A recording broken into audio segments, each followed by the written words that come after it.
Hello, and welcome to my podcast, #I am writing, an account of my chaotic personal journey about the joy and pain writing, pitching, and promoting my first book and first screenplay. Episode 3. The structure for my book.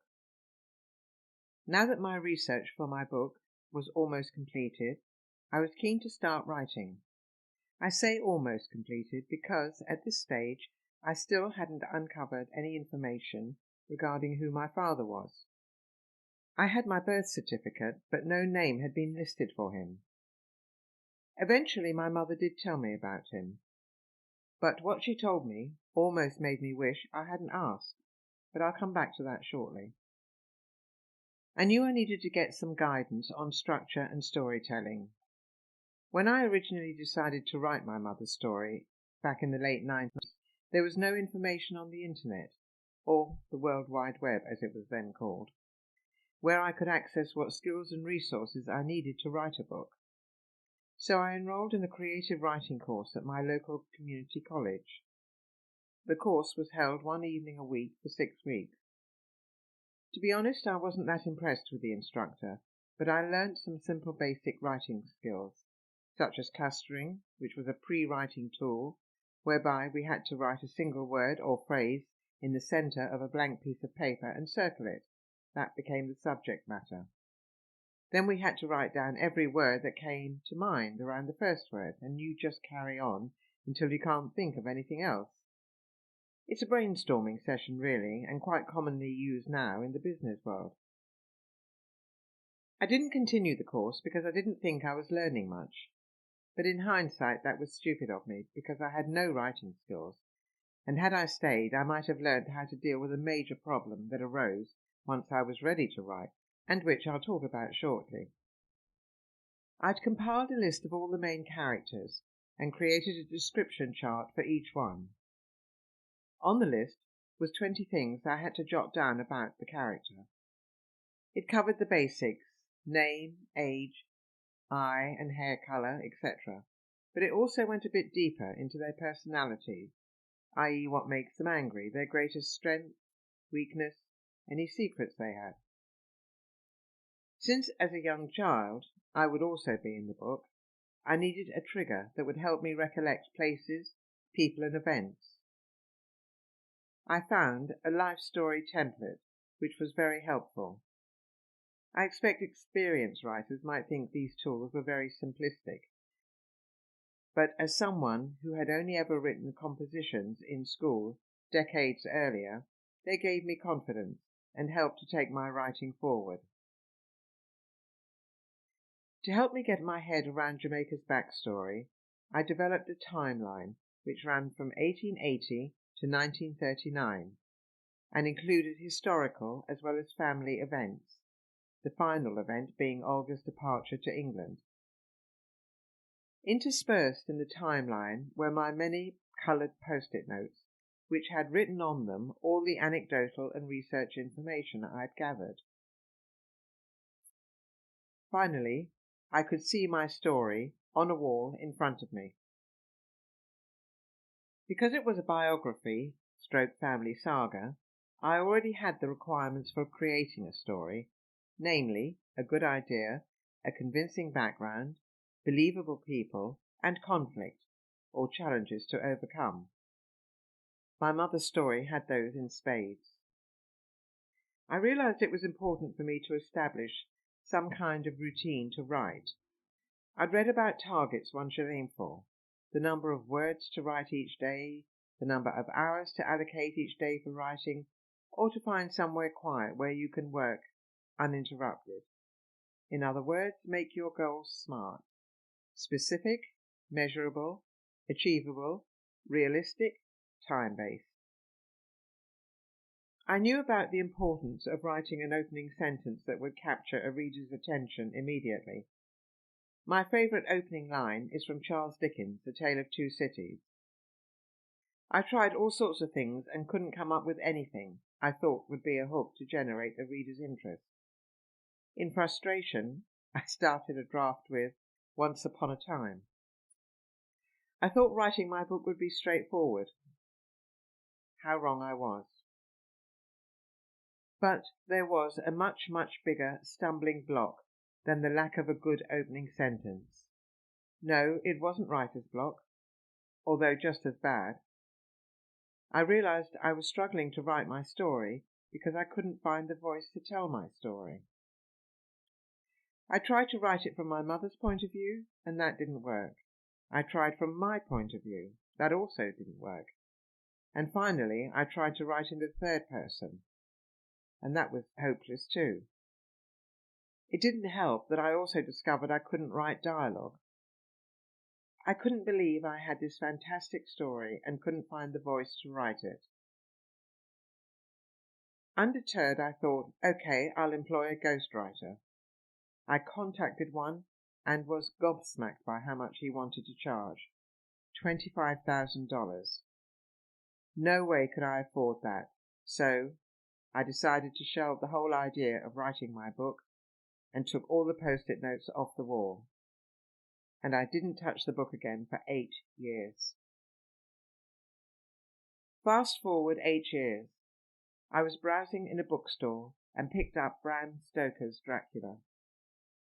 The minute I opened the book, the pages jumped out at me. I'd found the style with which to write my story. You see, Dracula is written in the form of letters, diaries, and journal entries.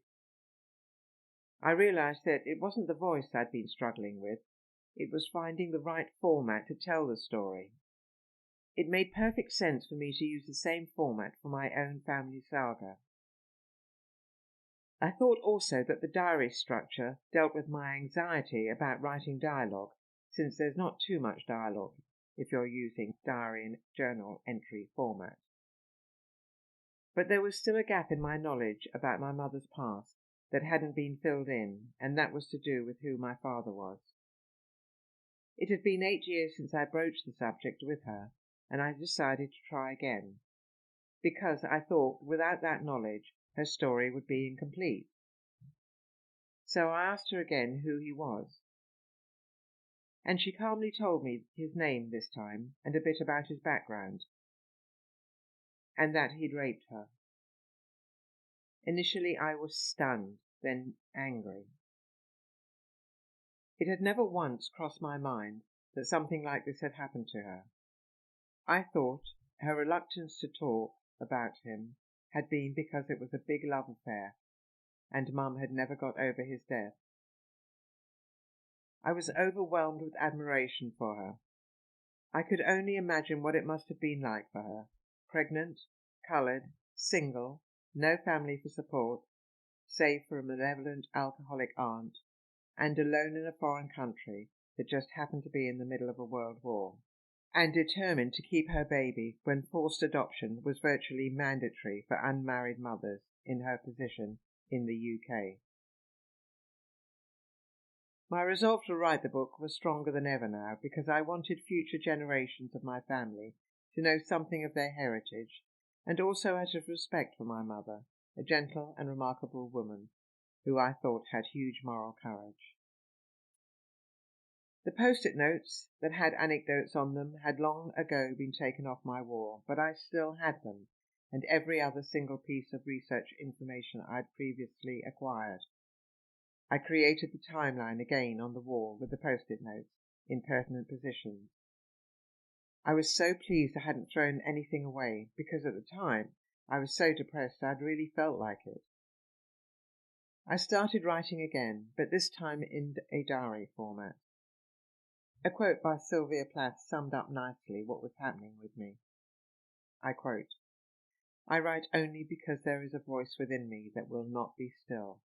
End of quotes. I was banging out page after page, not bothering about grammar, typos, editing, anything. The second draft would be the beginning of the refinement. I just wanted to make up for lost time and get everything down. I didn't need targets to encourage me to write, nor did I need somewhere quiet to write either. In fact, I was working full-time, and I wrote Olga, Daughter's Tale in my lunch hour, in a noisy cafe that had jazz playing in the background.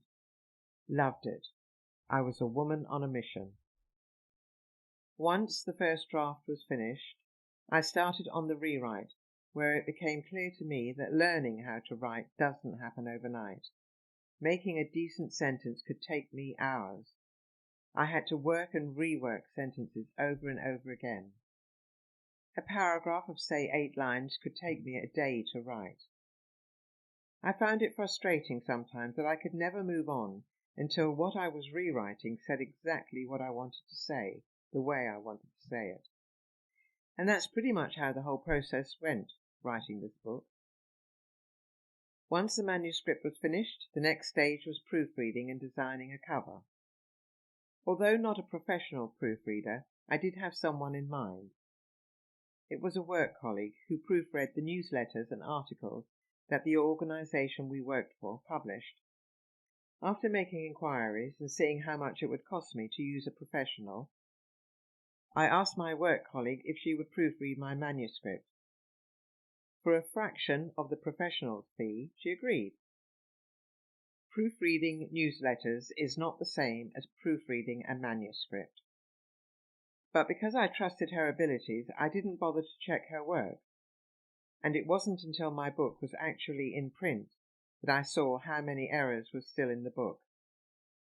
That turned out to be a hugely expensive mistake on my part for not getting a professional to edit and proofread in the first place. However, I did use a professional to design the cover for my book, and was more than happy with what we came up with. In 2006, when my book was ready for publication, mainstream publishers were scathing about self-publishing, and they certainly wouldn't consider taking on a new writer. Then self-published authors had to cope with the stigma perpetuated by both mainstream publishers and literary agents alike that self-published books were inferior. Fortunately, the public didn't see it that way, and because the books were priced cheaply, they flocked to buy them in whatever format they were available, paperback or download. Self-publishing then was a growing movement, because not only were authors making good money, but they had total control over their books. It was an exciting opportunity for writers, not least because of those magical words, "I'm a published author." Not only that, the thrill of holding a printed copy of your work was intoxicating. A big drawback to self-publishing then, and now, was a need to develop a marketing plan for my book. I'd read about a woman who had self-published, and to fund her marketing plan, she had remortgaged her home for $70,000. Can you imagine? She must have been pretty sure she had a bestseller. The article didn't say how successful or not the plan had been, but I do know there were authors who made a significant amount of money in the early days of self-publishing, with a handful becoming millionaires. Tune in next week to episode 4, when I talk about the sometimes bizarre lengths I went to promote my book, Olga, A Daughter's Tale. If you have any comments or feedback, you can contact me at mariecampbell43@gmail.com. Thank you for listening.